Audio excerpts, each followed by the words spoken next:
Na mtazamaji, karibu kwa taarifa kamili.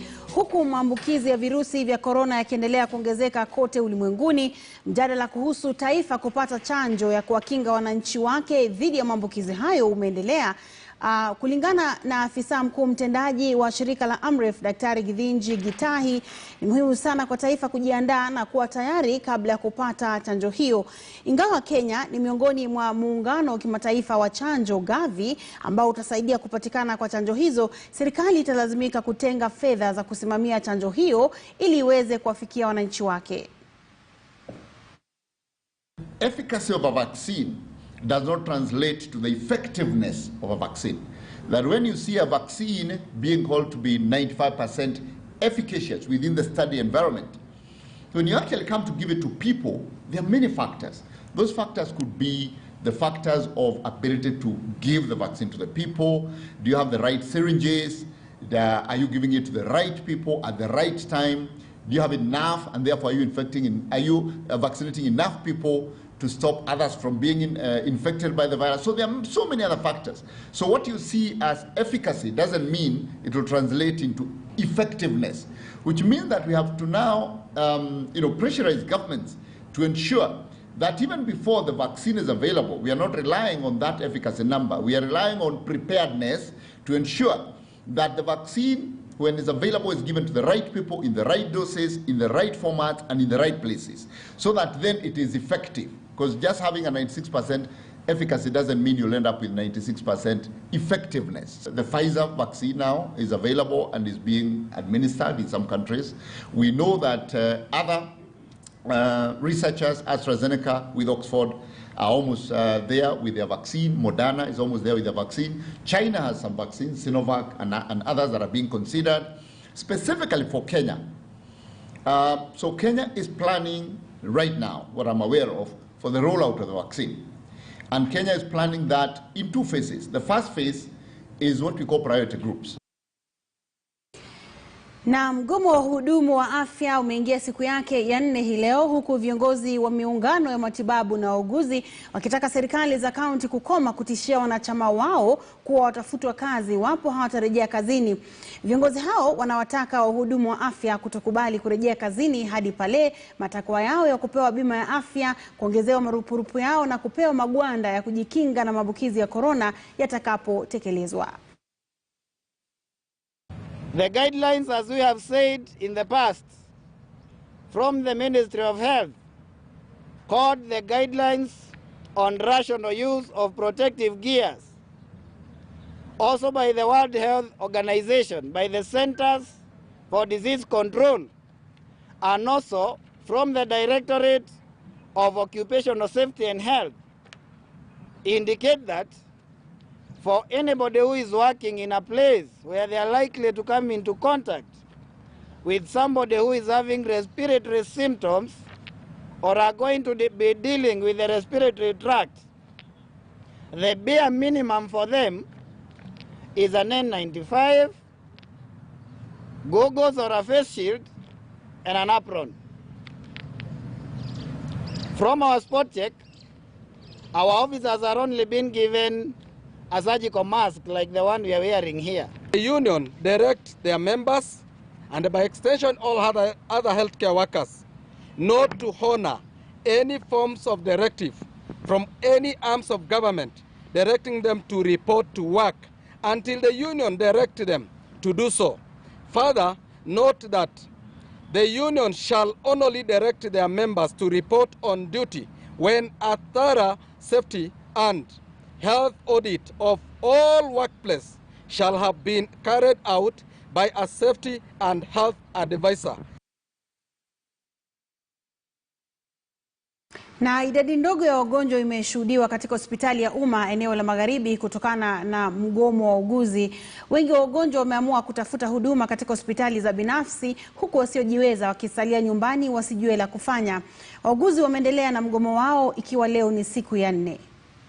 Shughuli za afya zimeendelea kusitishwa na kuathirika pakubwa katika eneo la magharibi, hususan katika kaunti ya Kakamega, kaunti ya Busia, kaunti ya Vihiga na kaunti ya Bungoma, kutokana na ule mgomo ambao tunajua ni mgomo wa wauguzi. Ulianza tarehe 7, leo ikiwa ni siku ya 4, manake leo ni tarehe 10, na ni mgomo ambao unaonekana utaendelea hadi suluhu la kudumu liweze kupatikana. Katika hospitali ya rufaa ya Kakamega ambayo iko nyuma yangu, bado shughuli hazijakuwa zinaendelea kama ilivyopangwa na kama ilivyokuwa nyuma, kwa sababu ya kile ambacho wauguzi wamesema hawataweza kurudi kazini hadi yale matakwa ambao wamekabidhi serikali yaweze kusikizwa, kuchambuliwa na pia kuweza kutekelezwa kama inavyowapasa, na ndipo waweze kurejelea shughuli zao za kawaida. Na changamoto kubwa ambayo imejitokeza ni ule upungufu wa wagonjwa ambao wanafika katika hospitali za umma, manake tayari wanafahamu kwamba hawa wauguzi hawapo, na ndipo wengi wanaamua kusalia nyumbani, wale ambao hawana uwezo wa kifedha kuweza kwenda katika hospitali binafsi. Lakini muungano wa wauguzi nchini, ukipenda Kenya National Union of Nurses, unaendelea kusisitiza kije kiangazi wala ije mvua hawataweza kusitisha mgomo wao,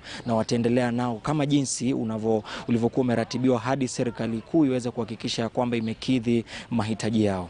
All the ICU department is closed, renal department is closed, isolation center is closed. So ukidanganya kwa magazeti ya kwamba kumefunguka, tunajua kwamba hiyo ni public relations, hakuna kitu nasaidia mwananchi. Kusaidia mwananchi is to engage us, utupatie what we want, turudi kazini tuwahudumia wananchi wetu.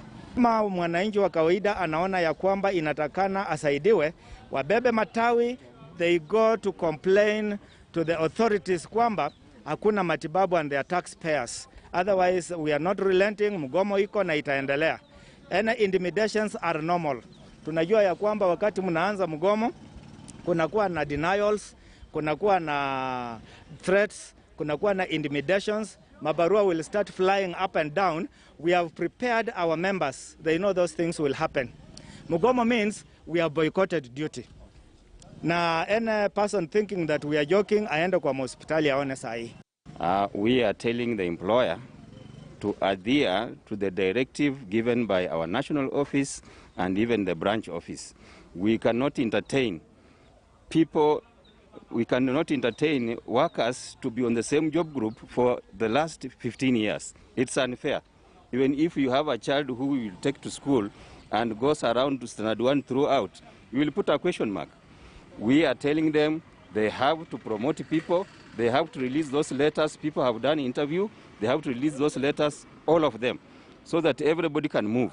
Kwa hivyo wagonjwa wengi ambao hawana ule uwezo wa kuweza kujilipia ada katika hospitali binafsi, sasa imewabidi kusalia katika maeneo yao ya nyumbani na kusubiri labda ikiwa hali itaweza kubadilika hivi karibuni. Na pia kuna wagonjwa wengi ambao walikuwa wamelazwa katika hospitali za umma, lakini kutokana na huu mgomo wa wauguzi imebidi waweze kuondolewa na kupelekwa katika hospitali binafsi, na wale ambao hawangeweza kukidhi ile ada ya hospitali binafsi basi wamerejeshwa nyumbani, na wengi wao ambao wanaugua sasa wakiwa nyumbani na wabidi kusalia kule nyumbani ikiwa hana uwezo wa kuweza kufika katika hospitali binafsi. Kuna mgonjwa wangu majambazi walifamia yeye usiku, wakakatakata yeye, na nimemleta general lakini hajapata huduma kamili. Sasa inapiti tupeleke kwa private. Kwa hivyo tunaomba serikali tusaidie. Umeingia huko ndani, labda wamemwambiaje mgonjwa? Huko wajamshughulikia vile. Wamemfanyia tu first aid na wakaniambia niende kwa private. Kwa nini wamemfanyia tu first aid na wakamwacha?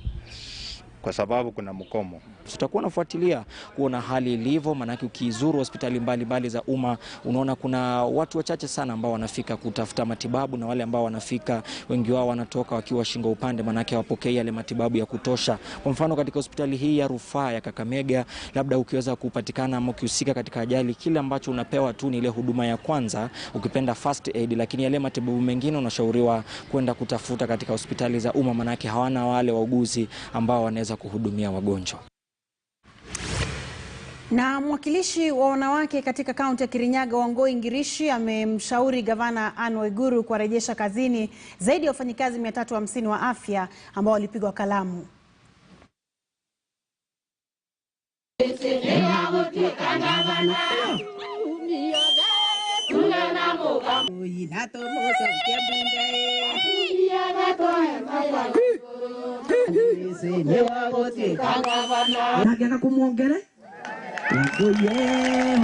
Nabinya. Akegusa gona duda. Nani kaikeja wangu 2021. Arona 2022 ona eko nene muno. Let us not have our priorities upside down. Let us have our priorities where they should be. First, taking care of our Kenyans, the citizens. Na hiyo tu ndio mimi ningetaka ifuatiliwe. Hata kama we are going to get a constituency ambayo haina watu wamekufa wote juu ya corona, sababu Kirinyaga tulifuta madaktari, hatuitaki. Let our county first also take care of issues that don't need referendum. Redeploying and reemploying and paying our health workers ambao walirushwa nje bila sababu, kwa sababu ya kutulilia sisi kusema county hospital haina vifaa, ndio wakaenda wakafutwa. Mpaka leo wengine wako huko Kirinyaga, huko Kerugoya, wamefanya kazi mwaka na miezi, hawana hata shilingi moja. Vijana tulipeleka shule, leo ndio hao nurses and doctors wako huko Grubani town wanauza mchele. Na mtazamaji, tupate mapumziko mafupi mno na kisha atarejea na taarifa zaidi, mkiwemo ziara ya Rais Uhuru Kenyatta pwani ya Kenya. Usiende mbali.